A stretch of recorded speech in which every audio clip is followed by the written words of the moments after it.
remercier le Centre international de poésie qui nous accueille ici ce soir, qui est partenaire de cette exposition, de cette manifestation.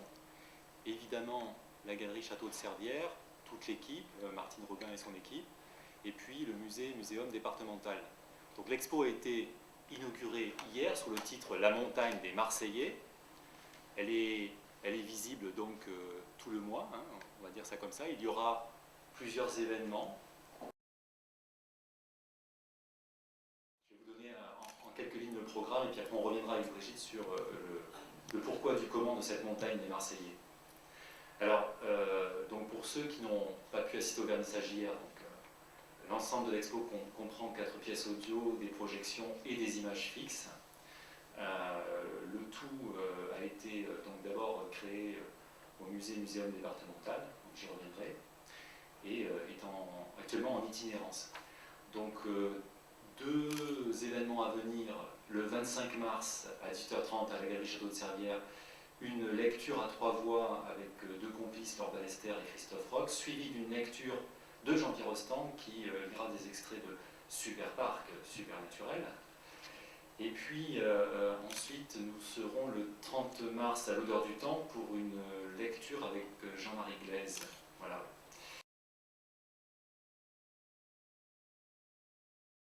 Alors, l'ensemble de la proposition de la montagne des Marseillais, l'ensemble des actions autour de la montagne des Marseillais est inclus dans une proposition qu'on a faite avec Brigitte qui s'appelle le chant du hors-champ. Il y a donc évidemment l'exposition qui est donc l'actualité principale, et il y a également 2 livres qui sont parus coup sur coup. Donc le chant du hors-champ aux éditions Fage, c'était un peu plus tôt, et puis dernièrement donc, Fabrique du plus près dont vous avez entendu un extrait. Donc ce livre vient de sortir dans la collection sonore au bleu du ciel. Il y a 2 pièces audio, une pièce donc, que vous avez entendue et une autre qui est la fabrication des hauts alpins, qui est un petit hommage à un texte d'Éric Giraud et qui a un cahier de 29 images inédites de Brigitte Palagy.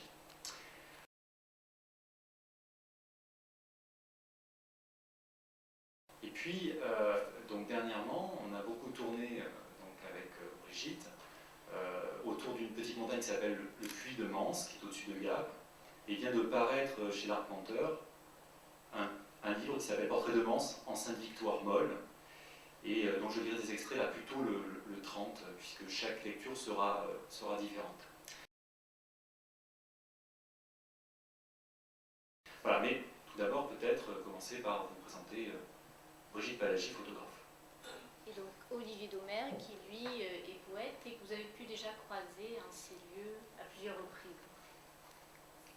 Donc pour l'instant, on va peut-être commencer à parler rapidement du projet. On avait obtenu une résidence, avec du micro. On avait obtenu une résidence donc à Gap, à l'initiative de la conservatrice du muséum départemental. Et le projet de cette résidence était finalement assez simple, c'était presque une carte blanche.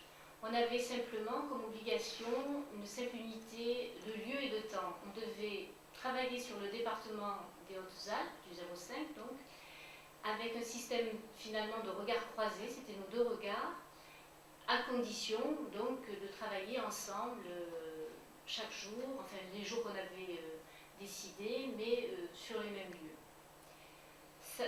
Ça nous a permis quand même de travailler d'une façon un peu particulière. On ne pouvait pas se permettre de partir pendant 1 mois ou 2 mois sur la résidence. Donc on a fait plutôt une résidence perlée. On partait 3 jours par là, 4 jours. Et on s'est permis de faire quand même les 4 saisons. Ça c'était quand même important pour nous donner finalement le pouvoir à la fois voir ce territoire, mais aussi sous différents aspects. Et de là, on a pu réaliser à peu près entre 14 et 15 séjours qui se sont étalés entre 2006 et fin 2008. Bon, il se trouve qu'on continue encore d'y aller, on y est encore un peu attaché et peut-être même de plus en plus. Donc on continue d'y travailler, notamment sur cette fameuse montagne de Manse.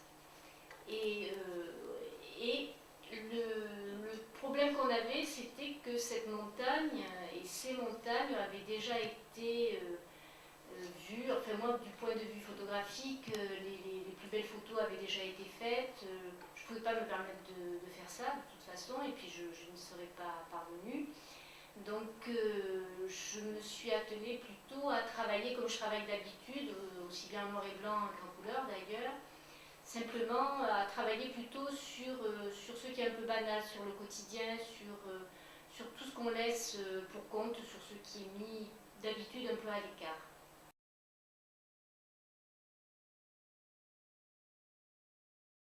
Et ça sera plutôt ma façon de travailler pendant ces différents séjours.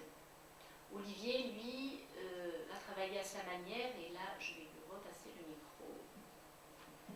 Oui, alors, ce qu'on n'a pas dit, Brigitte, c'est qu'évidemment, peut-être on pourrait insister sur le fait que les Hautes-Alpes est un territoire en partie sacralisé, c'est-à-dire qu'il y a un parc, que vous êtes tout de suite dirigé vers des sites qui sont des sites sublimes, et qu'il y a une photographie de montagne, comme il y a une peinture de montagne, et que quand vous avez une commande sur le paysage, évidemment, vous devez en prendre, vous devez en tenir compte. Et donc, nous, c'est pas qu'on a voulu absolument aller prendre un contre-pied par rapport à ça, mais dans l'idée, on s'est dit peut-être qu'il faut parler plus généralement, ou peut-être faut-il accorder de la place à un champ général du paysage qui serait dans ce département tronqué, puisqu'on nous dirige vers des terrains balisés, et donc peut-être que cette chose qu'il ne faut pas regarder puisqu'on nous demande de regarder ailleurs, on va essayer de donner une importance, d'où le titre du hors-champ. Alors c'est pas une référence directe, évidemment, c'est un jeu sur le sens, c'est pas une référence au hors-champ cinématographique, mais il y a de ça. Le hors-champ serait évidemment ce dont parlait Brigitte, c'est-à-dire l'ordinaire et rien d'autre. Voilà. Donc ce que vous avez pu entendre, et là je fais une petite boucle arrière sur Fabrique du plus près, c'est que Fabrique du plus près, comme vous l'entendez dans le titre, il y a évidemment une référence congienne, et il y a une volonté dans cette pièce de faire entendre et de montrer nos carnets. Donc c'est la seule pièce de ce type dans la proposition. Et donc c'est une pièce qui montre comment on travaille et comment ça nous travaille. Voilà.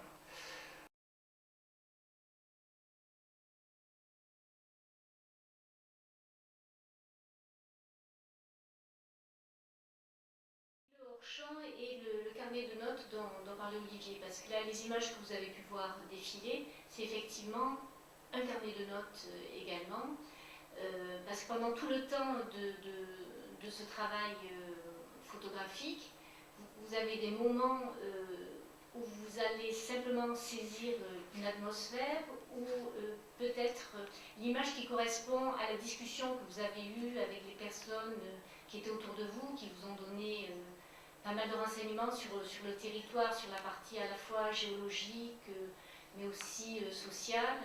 Et donc ces moments-là, c'est pas vraiment des photos pour lesquelles après je ferai des grands tirages ou pas, ce sont vraiment des moments particuliers, donc c'est vraiment des notes.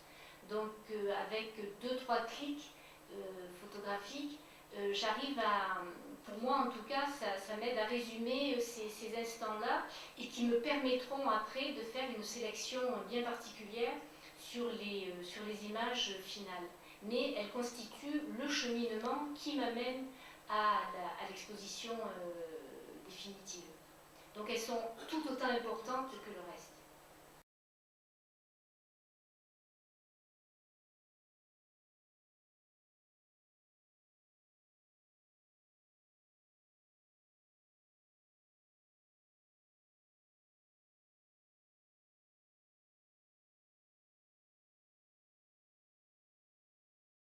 De petits compléments d'information. Alors le premier, c'est de dire que quand on arrive sur ce territoire-là et qu'on ne le connaît pas, on est évidemment relativement modeste, hein, parce qu'on se retrouve face à 3 à 4 000 mètres et qu'on est tout petit face à ça. Modeste aussi parce que c'est un territoire qui peut être hostile et qui demande évidemment d'être de grands randonneurs ou d'être des sportifs de haut niveau, ce qu'on n'est pas. Ensuite, peut-être parler plus généralement de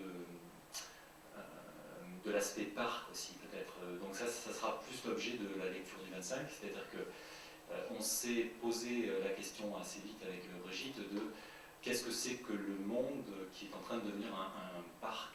Hein, voilà. Donc c'est aussi une thématique que Jean-Pierre Ostende explore sur le Vercors, lui, mais ça fera donc l'objet de ces lectures du 25 où on se pose la question de ce monde transformé en parc.